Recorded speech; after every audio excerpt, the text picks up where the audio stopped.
Hi guys, and welcome to Tasha Tuesday. So I love Halloween, and a few weeks ago I made a video about Halloween Horror Night 2019 and how to survive that night. So today I thought we could look at another one of my favorite Halloween events, Mickey's Not So Scary Halloween Party. So let's get started. I want to put a disclaimer, I'm only looking at Mickey's Not So Scary Halloween Party at Magic Kingdom in Walt Disney World. I will not be looking at Oogie Boogie Bash in Disneyland. That is a new party which will run similar. However, I don't know all the details and I've never been to a party over in Disneyland, so I don't know overly much about it. So we're going to focus on Orlando. First things first, what exactly is this event? Mickey's Not So Scary Halloween Party, which will be shortened to Mickey's Not So Scary, is a hard ticket event that is found at Magic Kingdom and runs from August to November every year. Unlike Universal's Halloween Horror Night, Mickey's Not So Scary is a family-friendly event suitable for all ages. It is light-hearted and not scary, hence the name Not So Scary. If you are not a big fan of Halloween but still love Disney, I would highly recommend going to this event, as you can see exclusive parades, shows, and rare characters that you can't see on normal days. So when is it and how much does it cost? This year in 2019, Mickey's Not So Scary will run from August 16th to November 1st. This is a long run, and the cost will depend on when you go in the year. If you go in August, it's going to be cheaper, whereas if you go later in the season, it's going to be more expensive. Tickets usually cost between $110 and $185 plus-ish dollars depending on when you go. If you go on a night in August, it's going to be much cheaper than if you go on a night closer to Halloween. So what is open? Pretty much everything is open during the Halloween event. However, some things are not what they are during the day. For example, Country Bear Jamboree is a show that you can watch during the day. However, during the party, it turns into a treat trail, which we will get to later on. Pretty much all the rides are going to be open. Some of them will even have a Halloween overlay. Last year it was the Haunted Mansion and Space Mountain teacups, and this year I know that they're doing an overlay for Big Thunder Mountain. You can also buy exclusive treats that are going to be only available during the party. These can be found scattered throughout Magic Kingdom at places such as Cosmic Craze or the Main Street Bakery. My recommendation for this is to find the list of foods that are going to be available. It'll tell you the location and you prioritize which ones you want for when and go get those ones first. Almost all of the shops are going to be open as well. Some of them will even sell exclusive merchandise. In Frontierland at the Pin Traders there will be exclusive Halloween party pins, and at Big Top Circus in New Frontierland they will also sell exclusive t-shirts for the Halloween event. So how does this event work? Well, the party officially starts at 7 and goes till midnight. However, with your ticket, you're allowed to go into the park from 4 o'clock. So I would highly recommend going in as soon as possible, then you get the most out of your ticket. Once you have your exclusive wristband, you head into the park and head to your first treat trail, which will be on the left just before you go down Main Street. So for those of you who don't know, treat trails are essentially trick-or-treat stations in Magic Kingdom during the event. You get given a bag where you can put all your treats in, and these stations can be found throughout Magic Kingdom. There is a map that you get when you first enter that will tell you where all of them are, or some people like to go and just be surprised. If I remember correctly, there's usually 7 or 8 of these, and you can go around as many times as you like. The treat trails will give you name brand candy like M&M's, Dub, and Maltesers. If you have an allergy, you get tokens, and you can exchange those at the front of the park for allergy-friendly treat items. The first treat trail runs from 4 until 8, and the other treat trails open at 7 p.m. when the official party starts. So once I've entered the park and I've received my very first treat, I make sure to look at where the exclusive characters are going to be.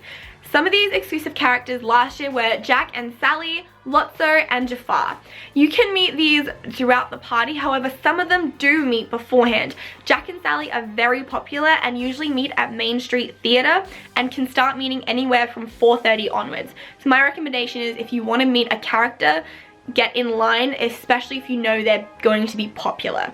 Jack and Sally last year got up to a 4-hour line. If you are not interested in meeting any of the characters, you can use this time to go on rides, as all of them are open and unthemed, and it's not going to be as busy as regular because people who only have 1-day park tickets are not going to go into Magic Kingdom because it's only open until 6 p.m. to the general public. So now it is 7 p.m. and all of the exclusive merch, food, and treat trails are now open. If you're a big merch person, my recommendation is haul your butt to Main Street and get your stuff. These things sell out quickly, especially pins.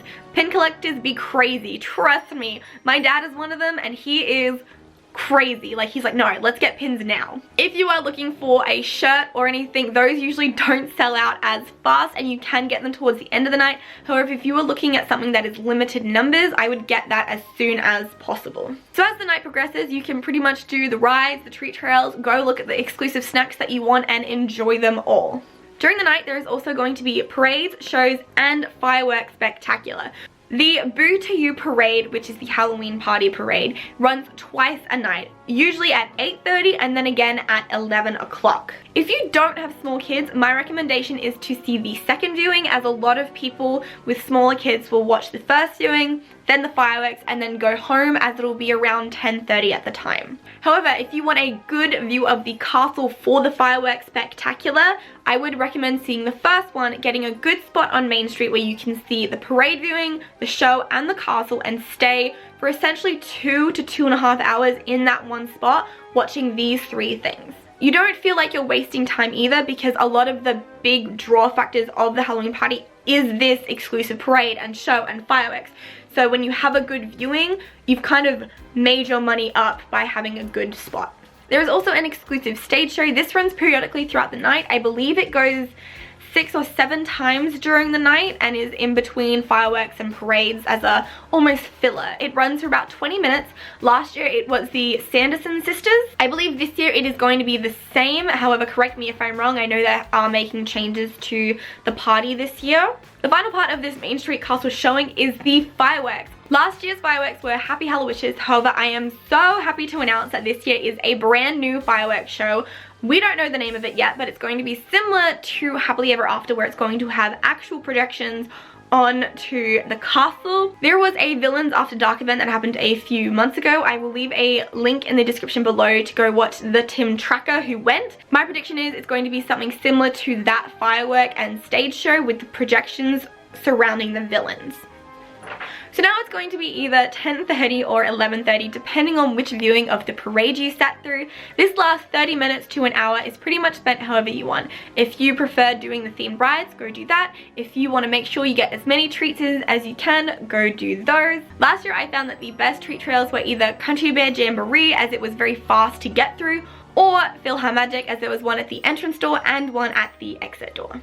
Hi guys, I'm adding this on because the day after I made my video, Disney announced they would be adding on an extra part to this year's Mickey's Not So Scary Halloween party called Cruella's Halloween Hideaway. Cruella's Halloween Hideaway is an additional $100 on top of your Mickey's Not So Scary Halloween party ticket. It is located in Tony's Town Square and will run from 9:30 p.m. until 12:30 p.m. During this 3 hours, you will have unlimited access to Tony's Town Square and everything inside. This will include themed music and decor that you can take great Instagram photos with, as well as exclusive food only found for party patrons. Some of these foods include spinach dip, caramel corn, brownies, and chocolate dipped strawberries. There will also be a selection of wine and beers available for the older audience. Cruella's Halloween Hideaway tickets will also include a VIP viewing area for the 11:15 Boo to You parade. This viewing area is located under the flagpole at the start of Main Street. This is the first year that Disney is running this particular add-on to Mickey's Not So Scary, so it's going to be very interesting to see how it runs and how popular it is. So I talked about all the big draw factors, and now I'm just going to quickly touch over some of the smaller things that you can do that will just enhance your experience if you have time. There is a Tomorrowland dance party, which will usually have some of the monsters from Monsters Inc. there. It's by the Tomorrowland stage, so there's the Buzz Lightyear Astro Blaster, and then next to it is the Tomorrowland stage. That is where the dance party is going to be. So if you are going to the Halloween party and either yourself or your children kind of have sensory overload and need a quiet area, you can either go into the baby care center, which is going to be quiet all the time, or if you want to feel like you're still getting your money's worth and still experiencing Halloween events, you can go into the PhilharMagic Cinema, which has been transformed into a viewing of old Disney Halloween cartoons. It is very quiet, limited people. The only noise that's going to be there is this one cartoon, so it's really good for people to calm down and get some quiet time and still experience and still not feel like they're missing out on the party. Also, it's air conditioned and has seats, so it's good for anyone as well. So because your ticket lets you in at 4, my recommendation is to get there at 3:30 or 3:45. Get in line so you can be inside the park at 4 and utilize the time your ticket allows you to be in the park. There are some smoke machines and strobe lighting at some of the parties, but remember there is that area that you can go and desensitize if you need. Another thing to mention is, unlike at Halloween Horror Night where you are not allowed to dress up, at Disney's Mickey's Not So Scary, you can dress up. Go crazy. I've seen full-on cosplayers come in anything. The only rules is no masks and you can't have anything dragging on the floor. Other than that, you can pretty much dress as whoever you like. Lastly, if you're a candy person and want to get your buck's worth out of the candy that you get at the treat trails, go towards the end of the night, as they get given allocated number of candy to give out throughout the night. And towards the end, they just kind of give out handfuls and handfuls of this stuff. This is especially key if you are going to on November 1st this year. They will literally give you buckets of this stuff just to try and get rid of the amount of candy and leftover candy that they have. So if you're a big candy person and don't mind spending a little bit extra, go November 1st and just like fill up on candy. Like, you will get your money's worth if you go. So that is my video this week, guys. If you have any questions or queries, or would just like to know extra details about how to improve your Halloween party when you go, let me know in the comments below. I will gladly answer any and all, and I am here to help. I want you guys to have the best Halloween experience you can, so I'm here to help. Let me know. Don't forget to click that red subscribe button and the bell button to get notified when I post a video. Don't forget to give this video a big thumbs up if you love Halloween, and I will see you all next week. Bye!